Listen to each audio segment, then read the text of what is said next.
Gadis kaya pura-pura miskin demi dapatkan lelaki idaman. Saat suami sukses, ia malah dicerai.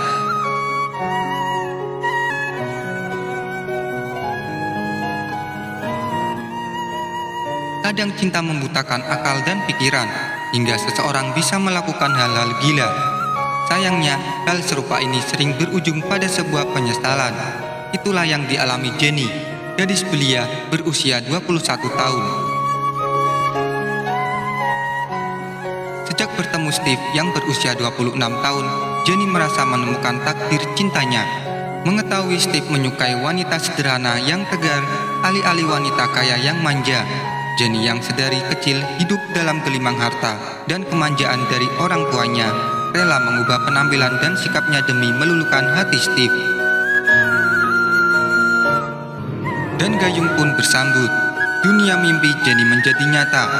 Steve melamarnya tanpa tahu bagaimana latar belakang Jenny yang sesungguhnya. Jenny, meski mendapat penentangan keras dari keluarganya, tetap nekat menikahi Steve dan memilih meninggalkan keluarga dan seluruh hartanya. Setelah menikah, Jenny tak pernah lagi menghubungi keluarganya. Sang ayah marah besar dan kecewa dengan keputusannya. Hanya sang ibu yang mengunjunginya di apartemen kecil dan bobrok saat suaminya bekerja. Karena kasihan, sang ibu menawarinya apartemen yang lebih besar dan bagus, tapi Jenny menolaknya. Dalam bayangan gadis manja itu, ia sudah kenyang dengan segala macam harta. Menikah dan menemukan cinta adalah caranya kini menjalani kehidupan yang sesungguhnya. Sayangnya, pernikahan di usianya yang masih terbilang belia bukanlah perkara mudah. Hampir setiap hari, Steve sibuk bekerja membangun bisnisnya.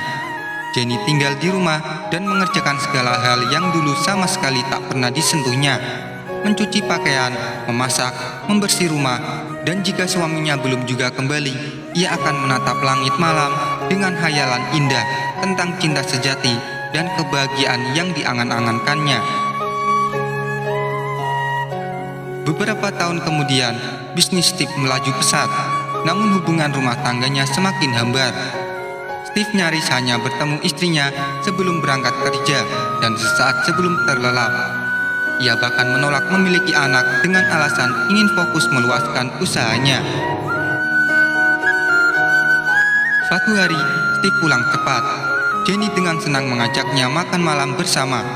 Tapi yang terjadi adalah hal yang meruntuhkan dunia Jenny. Baru saja beberapa suapan, Steve berkata, "Jenny, mari kita bercerai." Jenny terkejut, namun memilih mengabaikannya. "Ini, makanlah, ikannya enak loh," ujarnya tersenyum. Namun, Steve justru membanting sumpit dan berteriak, "Aku bilang, kita bercerai saja." "Kenapa?" tanya Jenny pilu menahan air mata.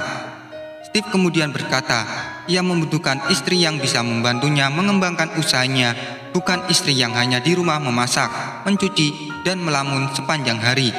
"Apakah jika aku memberimu 2 miliar, kamu akan mempertahankanku?" tanya Jenny lesu, dan hanya dijawab Steve dengan cebikan meremehkan.